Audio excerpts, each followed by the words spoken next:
This is Amna. You're watching Something Hot. And this is a really special episode. And we have with us, all the way from London, the writer and producer of What's Love Got to Do with It, Jemima Goldsmith.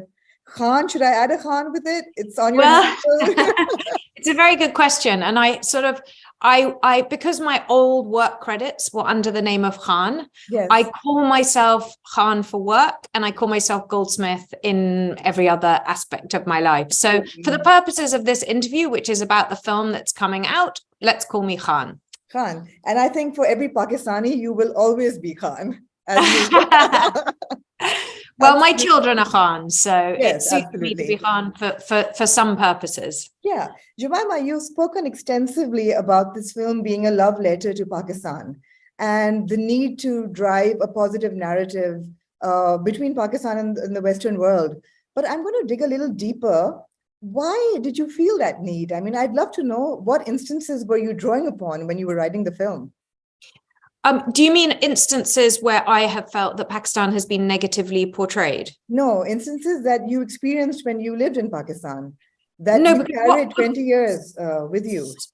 Well, so what I was actually responding to was, friends of mine in Pakistan lamenting the fact that in very successful, well-known films like Zero Dark 30 or TV shows like Homeland, the Pakistanis are always the baddies, the shady ISI operatives, the terror, there's just, and Pakistan generally is seen as a very black and white, scary place, mostly in the West. And my experience of Pakistan, obviously politics aside, was of a very warm, hospitable, loving population who embraced me and it was very vibrant and colorful. And so I wanted to show the music and the color and the old buildings and the architecture and recreate things like Yusuf Salahuddin's Haveli on screen for a rom-com in the streets of London. So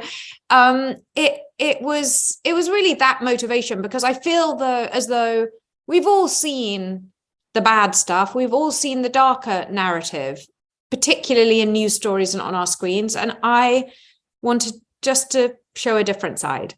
So how have your friends responded to it? I mean, they must have seen it by now. Pakistani friends? Yeah, no. Your British friends. Oh, British friends. Well, I've got really nice friends, so they're all going to be nice about it. Everyone's been really friendly and nice, and supportive and enthusiastic. But the main thing that has touched my heart so much is to what extent British Pakistanis have shown up for our film. So far, we did an exit poll. I don't know if I'm even allowed to say this, but we did an exit poll outside cinemas, and 60% of our audience has identified as South Asian in the UK, cinemas in the UK, across everywhere, Birmingham, Manchester, the diverse areas, but also Chelsea. I mean, they looked at all the cinemas. So, and the response has just been overwhelmingly so lovely and positive and kind about the film. So I think people understood what the intention behind it was. Absolutely. And have responded to that. And it's been very touching for me, really, like a very moving experience. And I felt like, I don't know, it feels like I feel kind of closer to Pakistan than ever in a weird way because of this experience. We really feel like you never left. I know. It's once you've been there for 10 years, you're there forever. You're there forever. Absolutely. Jemima, you're a documentary filmmaker and you've done some really hard-hitting series, award-winning. Why did you choose this genre? I mean, because people would regard it as a chick flick, rom-com. It is, at the end of the day, fluff, which we love. But will it get the impact that you're hoping for? I mean, listen, if you want, brilliant documentaries about Pakistan, you already have a double Oscar award-winning Pakistani documentary maker in the form of Sharmeen Obaid Chinoy. I'm not going to compete with her. And you're right. I normally make documentaries and I make them about serious subjects. So, for example, I made a documentary TV series about the Adnan Syed case, about an American boy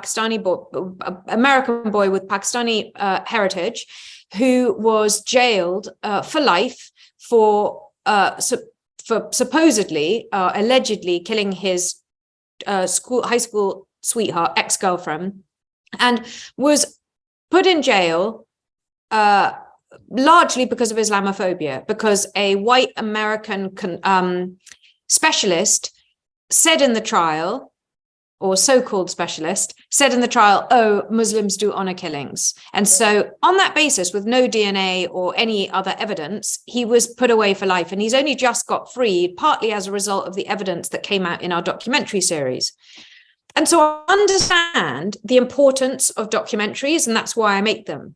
Yeah. But I also think that making a film like this one, where you want to provide a different view of a country, sometimes you need to do it with a lighter touch. So I felt that you could get things across with humor, possibly more effectively than banging people over the heads with it. And Freud said, a joke is just the truth with a smile. And I felt I wanted to do this story with a smile. Yeah, we're very happy with that choice, actually. Can we expect other films coming out drawing from your experience in Pakistan, a biopic perhaps? Sometimes. Oh my God. Can you imagine if I did a biopic? Well, I'm going to take the liberty of asking you that if you ever did think of a biopic, who would you want cast as yourself and as Imran Khan? Oh my God. No, I don't think I would do a biopic. I think that it's so difficult because you have to think about how other people will react. And it had to come out of my head as a fictional story. But obviously it's drawn very much from my experiences in real life. And some of the characters are based on people in real life, and the stories and the anecdotes. And I've even stolen some of the lines that I heard in real life.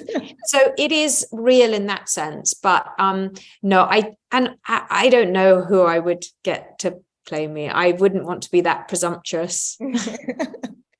Oh, getting the cast together must have been an ordeal. Or was it tough? Was it easy? Because you've got some award-winning actors on board. You've got Emma Thompson, Lily James, you've got Shabana Azmi, and of course Sajal Ali. And I'd love to hear that story. When you made that call to Yusuf Salahuddin, what was the brief? That what kind of a character do we want?